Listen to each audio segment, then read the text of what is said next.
ఒక అడవిలో ఎలుగుబంటి కుందేలు స్నేహంగా ఉండేవి. ఎలుగుకు బద్ధకం చాలా ఎక్కువ. ఒక్కోసారి ఆహారం తెచ్చుకోవడానికి కూడా వెళ్ళేది కాదు.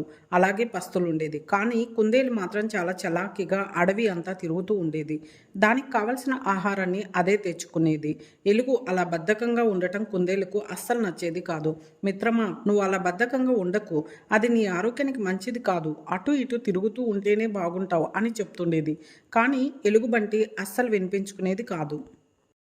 అలా ఎలుగుబంటు నీరసించిపోవడం చూడలేక ఒక్కోసారి కుందేలే ఎలుగుకు కూడా ఆహారం తెచ్చి పెట్టేది. కానీ దానికి అది ఏమాత్రం సరిపోయేది కాదు. ఎలాగైనా ఈ సమస్యకు శాశ్వత పరిష్కారం చూడాలి అనుకుంది కుందేలు. ఎప్పటిలాగే ఒకరోజు చెట్టు కింద కూర్చొని ఉంది ఎలుగుబంటు. ఉన్నట్టుండి పెద్దగా సింహగర్జన వినిపించింది. అంతే, అక్కడి నుంచి లేచి ఒక్కటే పరుగులు పెట్టింది. పరిగెత్తి పరిగెత్తి చాలా అలసిపోయింది. దాంతో దానికి ఆకలి వేసింది. అప్పుడు ఆహారం కోసం వెతుక్కోవడం మొదలుపెట్టింది. వెతక్క ఒకచోట దానికి కావలసిన ఆహారం దొరికింది. గబగబా తినేసింది. ఆహారం వెతుక్కోవడము ఎంత కష్టమో! పాపం, నా కోసం ఇన్ని రోజులు కుందేలు కష్టపడి తీసుకొచ్చింది.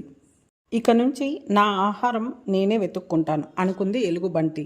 అప్పటి నుంచి దాని ఆహారం అదే వెతుక్కోసాగింది. అప్పుడప్పుడు కుందేలు కోసం కూడా తీసుకొచ్చేది.